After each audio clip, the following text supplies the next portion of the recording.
Poemas del Hombre Dios. El Evangelio como me ha sido revelado. María Valtorta. Continuación. Los presentes a la circuncisión no supieron descubrir al Dios aparecido. Toda redención necesita precursores. La sangre del Gólgota cayó entre dos sangres heroicas, santos inocentes y Juan Bautista. Dice María Virgen: el primer llanto de mi niño resonó en el aire 8 días después de su nacimiento. Era el primer dolor de mi Jesús. Él era el Cordero y como tal fue marcado con el signo del Señor, a fin de ser consagrado a Él, primogénito entre todos los vivientes, según la ley divina y humana. Su consagración a Dios Padre habíase realizado en el cielo, cuando se ofreció como reparador del hombre, trocando su naturaleza espiritual por la de hombre, Verbo hecho carne, por un deseo amoroso. Víctima depositada ya sobre la piedra del altar celeste, víctima santa y sin defecto. No tenía él necesidad de más consagraciones siempre imperfectas, comparadas con la suya sublime. Mas, así lo prescribía la ley, y nadie, fuera de aquellos a quienes Dios había revelado la naturaleza de mi Hijo, sabía que el niño de la mujer Galilea fuese el santo, el ungido del Señor, el pontífice eterno, el Redentor y Rey. Por eso había de cumplirse la ley con este varón primogénito, nacido para el Señor y a él ofrecido conforme a su querer. Si bien eran circuncidados todos los hijos de Abraham, con todo, la señal en los primogénitos venía a constituir el eslabón que los unía a Dios y los consagraba al altar. No podían ser ofrecidos en nuestro altar quienes no hubiesen sufrido antes por el Señor estos místicos esponsales. Así pues, los primogénitos hebreos eran 2 veces santos, por la circuncisión y por haber sido ofrecidos al templo. Infinitamente santo era el inocente que lloraba sobre mi seno, tras haber derramado las primeras gotas de aquella sangre que constituye perdón. María Virgen. Si los que presenciaron el rito hubiesen tenido el espíritu despierto, habrían alcanzado a ver qué majestad era la que se ocultaba tras aquellas carnes infantiles, y habrían adorado al Dios aparecido entre los hombres para llevarles a Dios. Mas entonces, como ahora, tenían los hombres su corazón obstruido por cuanto es práctica rutinaria y no religión, intereses y no alejamiento del mundo, egoísmo y no caridad, soberbia y no humildad. Y así no apareció a sus ojos el rostro de Dios transparentándose a través de las carnes del inocente. Para descubrir a Dios es preciso hacer de su búsqueda el fin de la vida.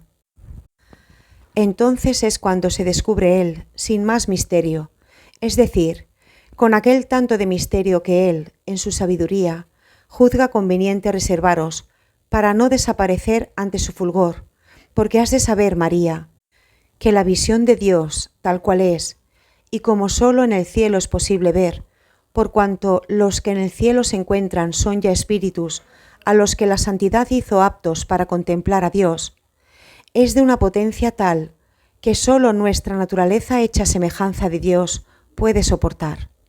Del modo que un hijo puede siempre ver el poder y la belleza de su padre, sin que por ello se sienta asustado ni humillado.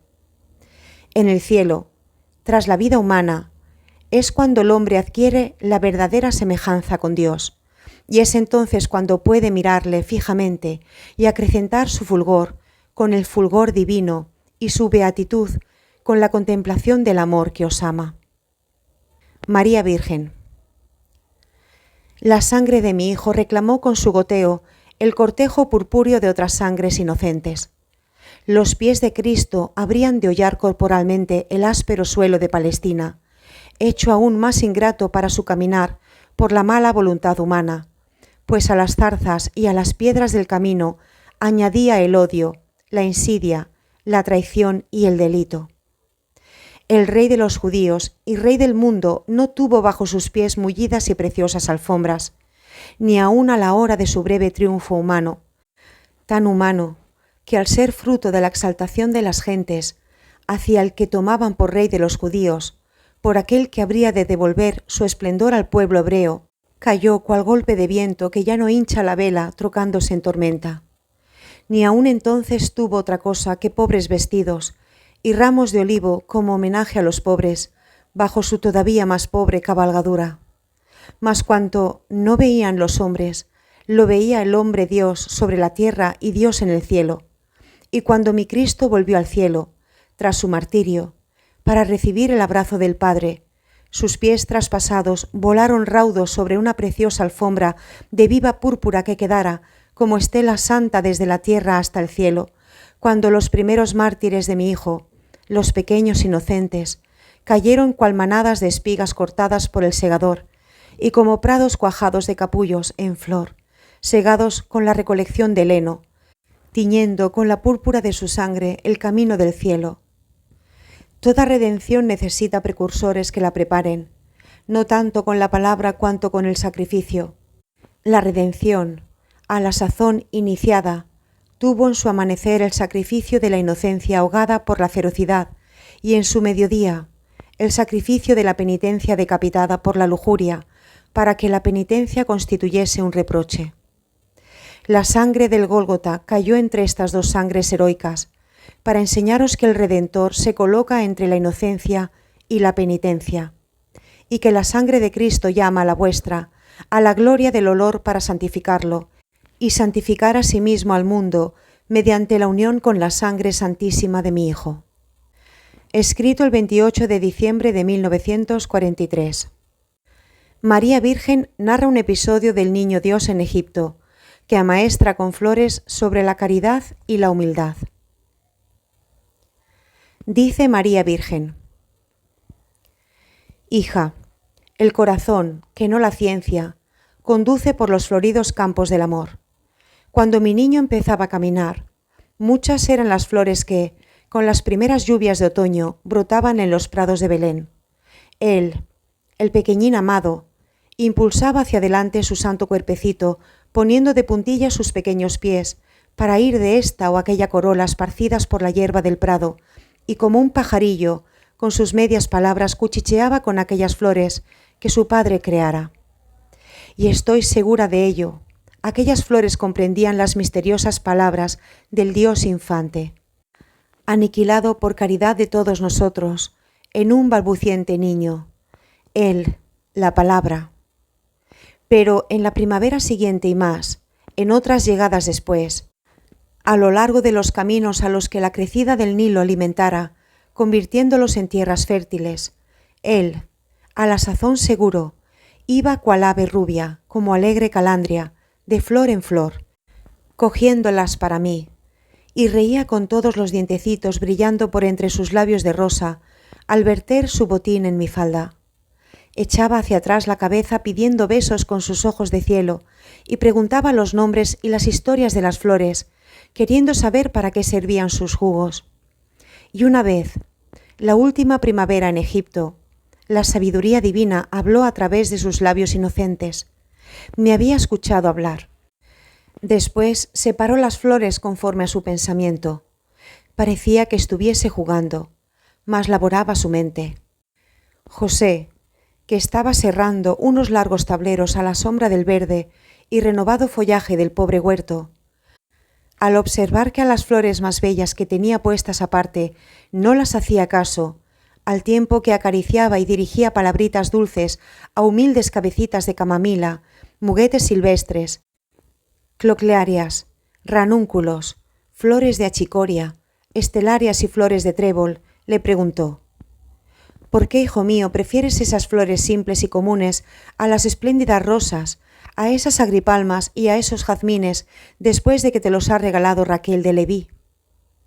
Respondía Jesús: porque estas flores tienen caridad con los hombres, son caridad, no solo placer para la vista y el olfato. Yo y José, tras quedar mudos, sin saber qué decir ante la sabiduría del niño, nos inclinamos juntos para besarle en su frente luminosa. Hija, reconoce tú también las virtudes humildes y comunes, y los actos que ellas suscitan como flores. Jesús las ama tanto. Ya le has oído. Las prefiero porque son caridad. En tus tareas puedes recolectar muchísimas. Tienes ante ti una pradera en flor. Siega, siega. La caridad nunca dice basta. Sé toda caridad, y así le llevarás a mi dulce Jesús el oro del Rey de Oriente. Jesús dice: y ahora que la dulzura de Dios y de los hombres ha hablado, yo con ella te bendigo. La paz sea contigo. Escrito el 25 de diciembre de 1945. Número de los santos inocentes. Dice Jesús en relación con el número de los santos inocentes sacrificados en la matanza de Herodes. Su número es de 320, entre los de Belén y los de su campiña. Y aún especifico más diciendo que entre ellos fueron 188 los de Belén y 132 los de la campiña, abatidos en un amplio radio por los enviados de Herodes a exterminar a los niños. Entre los sacrificados por sicarios se contaron igualmente 64 niñas, no identificadas como tales por los sicarios, que mataban en medio de las sombras. La confusión y la furia de hacerlo cuanto antes para concluir la matanza, sin dar tiempo a cualquier reacción imprevista.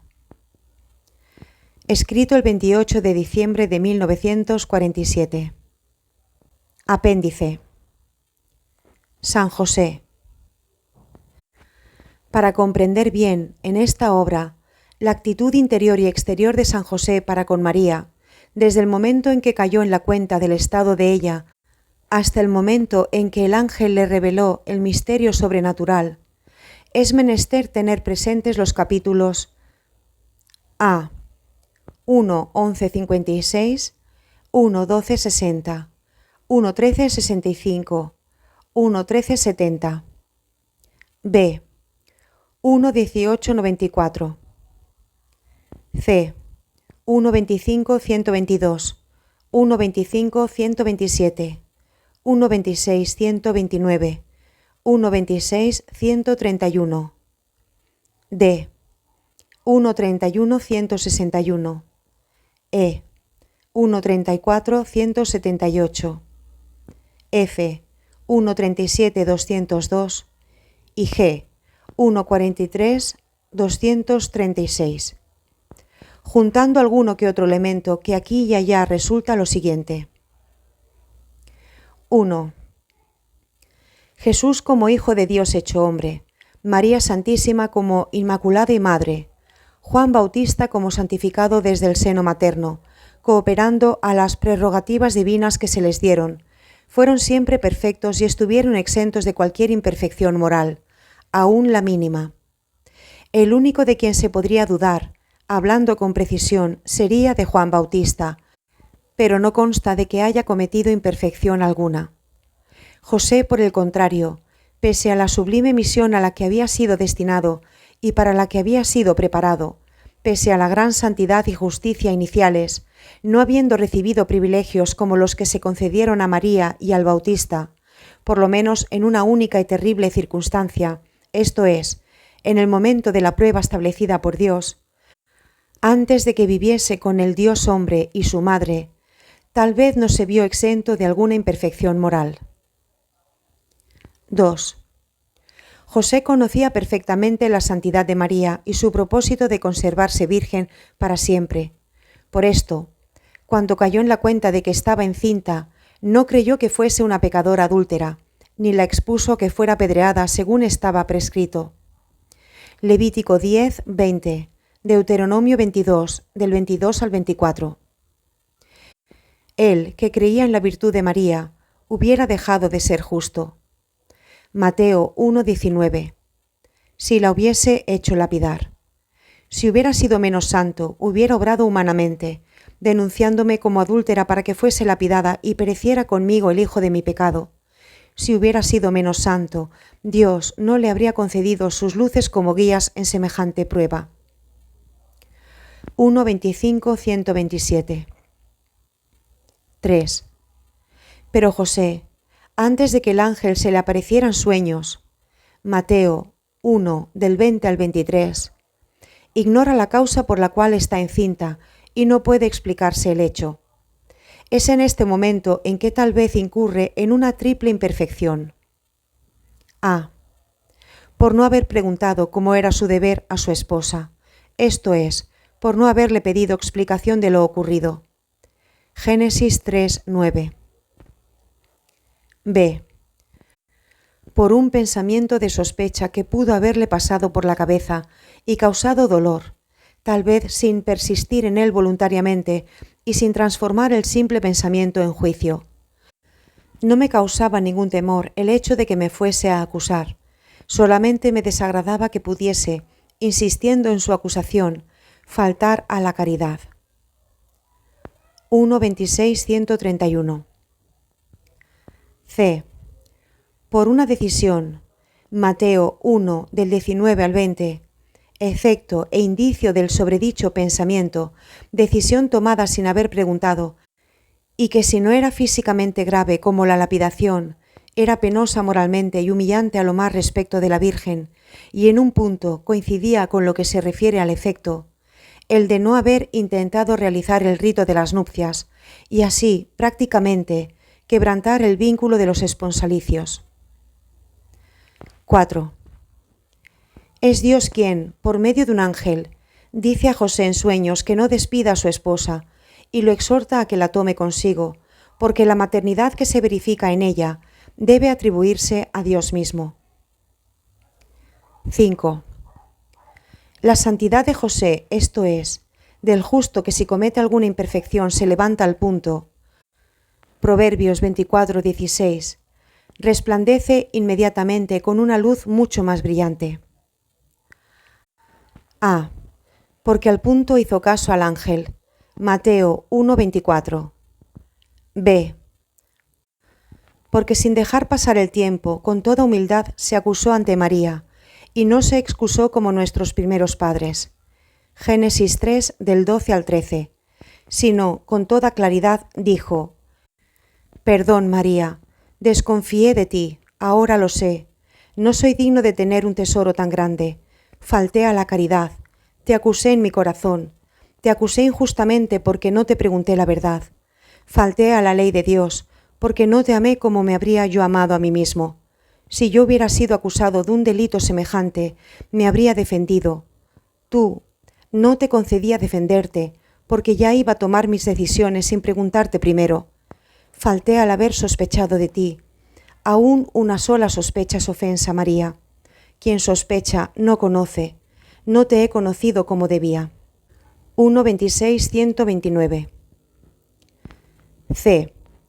Porque al punto tomó la decisión de cumplir la voluntad de Dios. Mateo 1.24. Cumpliremos con la ceremonia del matrimonio. 1.26.129. 6. La santidad de María resplandece de una manera indecible en esta terrible circunstancia. A. Porque obedeció a Dios que se reservó el derecho de revelar a José el misterio. No dijo nada a él, aun cuando sufría dolorosamente por la angustia larga y penosísima de su esposo, y por su peligro de que pudiese, un justo como él, insistiendo en su acusación, faltar a la caridad. 1.26.131. B. En que no permitió a José que le pidiese perdón, que lo excusó completamente, que aprovechó de la ocasión para manifestarle, como tal vez nunca había sucedido, su cariño de virgen y su estima que por él tenía. Verdaderamente María y José, también en esta dolorosa circunstancia y prueba, aparecen como dos santos mayores, que los cuales el mundo no tiene ninguno. 1.37.202. Este apéndice está tomado del volumen primero del Hombre Dios, página 258.